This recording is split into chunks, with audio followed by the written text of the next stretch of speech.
The bloodlust is real right now in the government, dude. The bloodlust is real, okay? You see this new dude, this new detective with the scar up on his forehead and whatnot. I don't know his name. I don't really care right now. He's fiendish. He's fucking fiendish because he's out for blood. Like, you can see it in him. He's like, it's not a hunt. We're not going at it. This is an extermination. They're pests. This is not an operation to deal with human beings. They're nothing to us. This kind of discrimination between parasites, like, he's just as fucking twisted as the most fucked up parasite in my eyes. And that's something that Shinichi realizes this episode. That, you know, he sees Uragami and he's like, there's human beings scarier than, you know, these monsters that are eating people. And you see that in Uragami, dude. Fucking fiend. I'll get to that in a second. Like I said last week, the foreshadowing was real, dude. Let's clap it up for that again. But, you know, comparing him to Ryoko for him, rest in peace. You know, comparing to Reiko, he was like, she sealed the hole in my heart. And this man is a human being, he's just finished. And now with this new detective dude who's going and leading the operation, you see them raiding Hirokawa's building, okay? Shit's about to go in. We're nearing the climax. Parasyte The Maxim, episode 19. The greatness continues. So let's dive into this episode, like, step by step. First of all, Uragami. Like I said last week, I had the feeling, I went back and checked last week, talked about it in my review.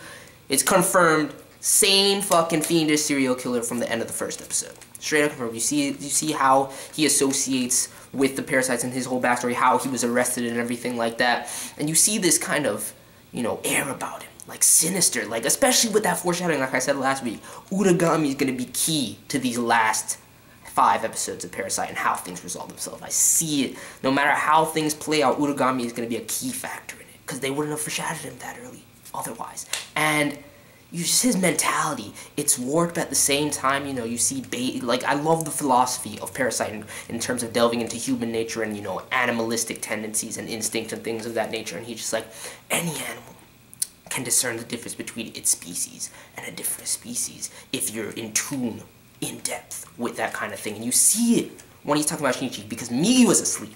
If Migi wasn't asleep, he would have definitely pointed out Shinichi right there, and we'd be looking at a completely different thing. Luckily, Migi's as many times as it screwed Shinichi over, Migi going to sleep for those 4 hours, that time it saved him, because if Migi was awake, he would have felt the signal, he would have called him out right there, right? But it's interesting that Uragami's like, I still see a hint of darkness, something that's not human, deep in his eyes, but I might have just imagined it. But he's trolling he's trolling Hirama and the rest of the detectives and whatnot, because he knows there's something off about Shinichi. He knows it, and that leads to, you know, the whole thing with Miki's cells being inside him, the kind of dehumanization that Shinichi has gone through over the course of the series. And just because, you know, emotionally he's come back, you know, he's not, you know, his mentality's not blocked by the experiences, the trauma of everything that happened with his mother and everything like that.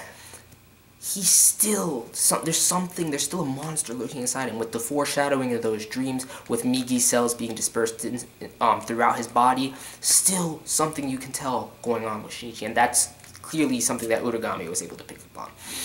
He didn't just stare him down like that for nothing. So I'm hyped to see how things resolve itself with Uragami, with Shinichi. And Shinichi in this episode, we find out, I love Murano's speech, right? I love Murano's speech because Hirama is just, there's something about Shinichi, and they're using Shinichi for all he's worth right now in order to identify things, get weaknesses from the parasites, because Hirama knows. Hirama can't put his finger on it, but he knows something's off. Uragami was trolling him.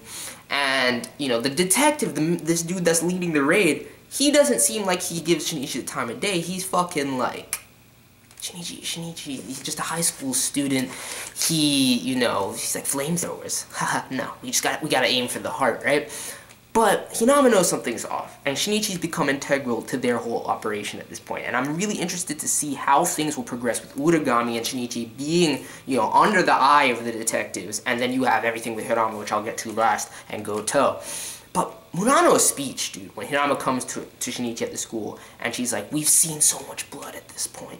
And just before they were talking about graduation in 3 months and how, you know, they're both planning to go to university and everything, and maybe they'll go together. Hopefully, we get a good end for Parasyte. I don't want any spoilers. I have to say it all the time. No spoilers. But if Shinichi and Murano both survive, and, you know, we get to see them at the end of the series, you know, in college, or however long of an epilogue time skip or something like that we could get. That would be fucking awesome. I would love that, but I sense some darkness ahead, and I'm scared right now, especially for Shinichi and Migi's resolution. Migi gets more development this episode with, you know, recognizing that he still can't place his finger on, you know, Tamura. He's definitely weighing heavily on him, you know, Reiko's last words and everything like that. So it's definitely going to be the final impetus for Migi's push and transformation to develop a more human side to him, which I still see happening. I've been calling it since day one. So yeah, it's pretty much this last thing, this raid and this everything that's going on. They run up in Mayor Hirokawa's spot. Dude. How are you going to run up in Mayor Hirokawa's spot, dude? Shinichi realizes he forgot. I'm like, how are you gonna forget something so key? Reiko was just, and I complained about last week because I was so pissed. I was like, you couldn't just wait till she told me the secret of Hirokawa, dude. I want to find out. He seems so on top of his game. You see him conversing with GOTOU in the midst of this episode, talking about how they discerned everything, what happened to Reiko, what happened to those 3 missing parasites, you know, questioning the motives of the government and how they're going in for the kill now on this extermination tip.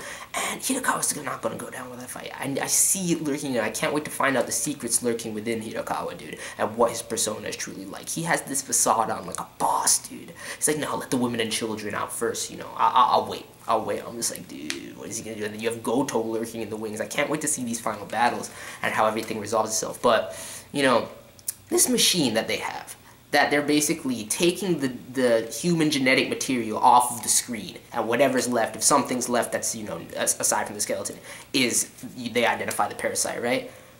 I mean, it makes sense in theory, especially if you've captured a parasite via Uragami before, or even if you didn't. It makes sense in theory to be able to kind of discern that, but it seems too convenient. How can, like, what kind of device is this? Do they have things of this nature that can straight up with a camera on the screen it transmits, and you can remove the genetic material, dude? That shit's crazy. That shit's fucking crazy, but whatever, that's neither here nor there. I'm hyped. The cliffhanger's too real once again. No spoilers from the manga readers, please. I can't wait to find out what happens. And then, I think this ends 5 more episodes, right? So as soon as it ends, I'm gonna be done with school, and then I'm gonna go home, and I'm gonna read all my fucking Parasyte volumes. Because I've been waiting too long now. But before that, I just gotta bide my time and wait for the final revelations of this series. I cannot wait. It's gonna be crazy. No spoilers. I'm out. Let me know your thoughts. Love you guys. Take care. Peace.